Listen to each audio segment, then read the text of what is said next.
欢迎来到新兴消息频道，请订阅频道，所以大家不要错过当天最热门的新闻。我们今天的时事通讯包括以下内容：张新成问谭松韵，下次合作可以零片酬吗？谭松韵高情商回复被称赞。去年热播的《以家人之名》非常受欢迎，主演是张新成、宋威龙和谭松韵，这3位主演备受大家的关注。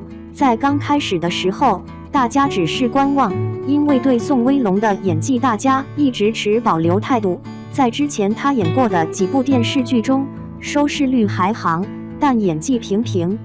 但是在《以家人之名》中，宋威龙的演技还是可圈可点的，提升了不少。张新成在本剧中的角色是我最喜欢的，他是本剧的泪点担当。他饰演的贺子秋，命很苦，从小被父母分手。在剧中有小贺子秋出现的场景，总是能让你不由自主地流下眼泪。在这，我还是非常想给小贺子秋这个演员一个大大的赞。在李海超家的这些年，贺子秋也是一个非常懂事的孩子，他总想着为李海超减轻负担，家务活自己都大包大揽，对妹妹也是100%的照顾。李尖尖开始很不喜欢这个新来的哥哥，但是经过一起打过架后，李尖尖渐渐地接受了这个哥哥，到后来对贺子秋非常的依赖。长大后2个人也是非常的要好，可以说妹妹做什么哥哥都喜欢。贺子秋非常的宠爱他这个妹妹，虽然很多时候李尖尖的要求都很无理，但贺子秋都会无理由的满足他。在戏外，张新成和谭松韵也是非常要朋友。之前在网上有一个视频，是张新成和谭松韵在机场偶遇，张新成要谭松韵一起去吃饭，但是谭松韵已经买了肯德基了，张新成就让谭松韵扔掉肯德基，不要吃垃圾食品，跟他一起去吃顿好的。近期还播出了张新成和谭松韵录制的一个综艺节目，录制中2个人非常的有爱。张新成虽然比谭松韵年龄还小，但是平时还是很照顾谭松韵。众所周知，《以家人之名》的出品人是张新成，这也是张新成第一次做出品人。作为出品人的他，当然要跟主演搞好关系，更是要有统筹剧组来安排，也是很不容易的。张新成跟谭松韵关系不用说得好，所以张新成就对谭松韵说，今后再合作，零片酬出演我的作品怎么样？谭松韵说，只要是小哥的请求，自己必须是有求必应，只要是好角色，自己不在乎有没有片酬。这样的回答不愧的高情商的回答。私下谭松韵也是吐槽张新成是一个非常合格的出品人，都开始想着怎么给剧组降低成本了，这也正说明2人的关系确实够铁，不然不会开这样的玩笑，自然张新成也不会真的让谭松韵零片酬出演，这也只是他的一个玩笑。谭松韵也是一个高情商的人，可以不费吹灰之力化解自己的尴尬处境，既不伤害好朋友的自尊心，也让2个人关系更加的拉近一步。2. 谭松韵，我才不是柔弱的小白兔，你只是没了妈，我儿子却要在牢里过年。肇事司机的妈妈吼道，万万没想到，比你只是失去了双腿，可我却失去了爱情，更过分的话居然会在现实生活中出现。而他吼的小女孩就是谭松韵。1. 希望母亲下辈子能当女儿。2018年的最后一天，谭松韵的妈妈被车撞了，因为肇事司机不想承担责任，直接跑了。躺在大马路上的谭妈妈也没有得到有效的医治，在23天后抢救无效身亡。一瞬间晴天霹雳，在陪伴妈妈最后的日子里，谭松韵伤心欲绝，她怎么也不敢相信母亲就这样走了。而网上也一度传闻谭松韵消失了，对此，经纪人不得已只能出面澄清谭松韵母亲意外出车祸离世的事实。其实谭妈妈只是受害者当中的一员，还有2人也同时被撞倒在的。虽然都捡回了一条命，但有一位还是落了个终身残疾，一辈子要坐在轮椅上。即便如此，肇事者的母亲还是十分强硬，丝毫不觉得自己的儿子有什么错。面对谭妈妈尸骨未寒，她甚至还倒打一耙，说谭松韵要害他们宝贝儿子去牢里过年。能大言不惭说出那么嚣张的话，肇事者一家也有着强大的背景。这场审判足足拖了快2年，而谭松韵要面对的远不止这些。2019年，有媒体放出她和欧豪一起吃饭的图片，还称这是谭妈妈在生死未卜期间拍下的照片。图中谭松韵笑得一脸灿烂，似乎正在甜甜蜜蜜地谈恋爱。这是谭松韵妈妈出事后的第一个新闻，明眼人一看就是奔着搞事情来的。可吃瓜的人不知道，大部分人还是人云亦云。果然，谭松韵被喷成了筛子。你妈都要死了，还笑得那么开心，不孝女。这些话无疑是往谭松韵的心尖尖上捅刀子。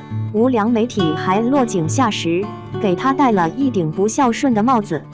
作为公众人物，这句话的分量直接影响她未来能走多远。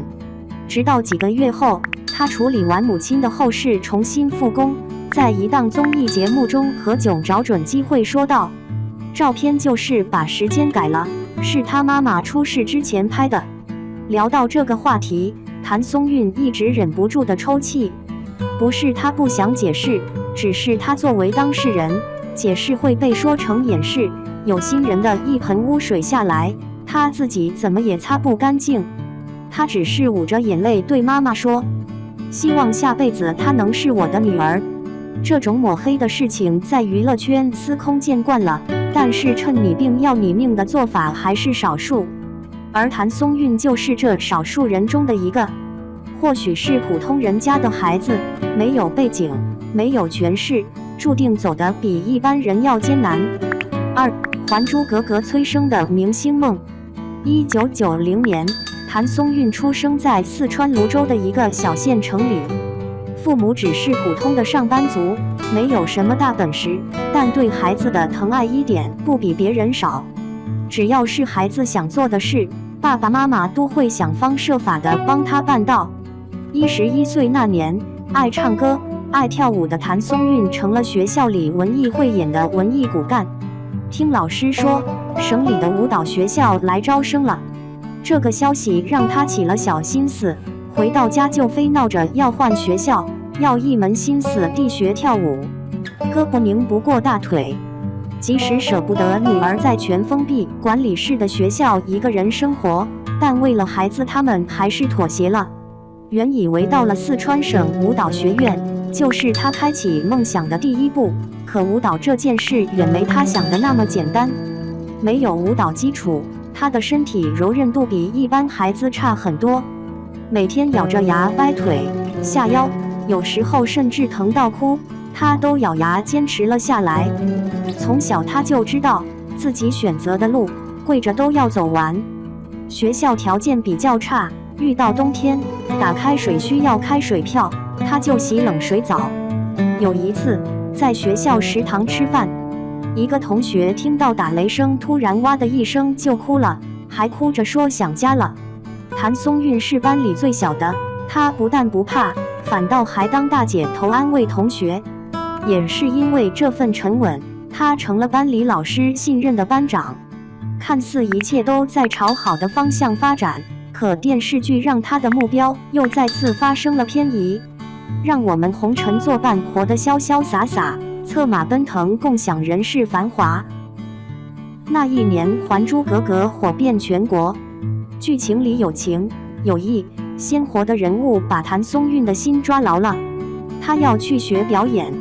当这个决定一出，不出意外，所有人都吓了一跳，几乎所有的亲戚都反对，意思是这孩子说一出是一出，你普通家庭出来学表演的多少钱啊？能不能学出来都难说。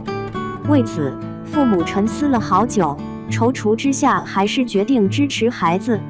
我们砸锅卖铁也给你读。就这样，15岁的谭松韵走上了表演的路。或许因为想减轻家中的负担，她一边读书，一边去跑龙套。她的演技也是从一个个小人物中揣摩出来的。可是有得必有失，本来就因学舞蹈后文化课比较薄弱，再这么半工半读，她直接考砸了。她差了仅20分。要知道她考了第4名，而学校的规定是前3名加分20，就差那么一点点。命运真是捉弄人。就在那个当下，她做了一个影响她一生的决定。她没有放弃，准备再次复读考北电。谭松韵骨子里就是川妹子的倔强、认死理，虽然外表柔弱，但内心很强大。终于，经过1年的备考，2007年，谭松韵考上了北京电影学院表演系，这也成了她逆天改命的最重要一步。3. 因为一张天生的娃娃脸，再加上她不挑戏，几乎来者不拒，找上门的资源也越来越多。她是《甄嬛传》里心思单纯的纯儿，14岁进宫，性格天真烂漫，在人人自危的深宫里，随心所欲的想哭就哭，想笑就笑。当时谭松韵饰演的纯儿治愈了很多人。她是《锦衣之下》里咋咋呼呼的袁今夏，把袁今夏的贪财、可爱又有点溜须拍马的小狗腿演绎的入木3分，举手投足间就是古灵精怪的袁今夏，完全没有演的痕迹。她在《以家人之名》里，有时让人捧腹大笑，有时又仿佛回到了高中时代。她在《民国奇人传》里哭戏更是一绝，最后一场戏被勒住脖子，隔着屏幕就感觉好痛。谭松韵饰演的溪水在面临失去爱人时，万念俱灰，绝望都在脸上。虽然这段戏很短，但是她的哭让无数观众潸然泪下，似乎她小小的身材里富含着大大的能量。后来记者采访谭松韵，她却说：“我很幸运能碰上这样的一个角色，他让我接受命运的疼痛之吻，与自己慢慢和解。”2020年，谭松韵和陶虹一同被邀请在金鹰颁奖典礼上演讲30而立，台下的观众这才惊觉，原来这张娃娃脸的谭松韵已经30岁了。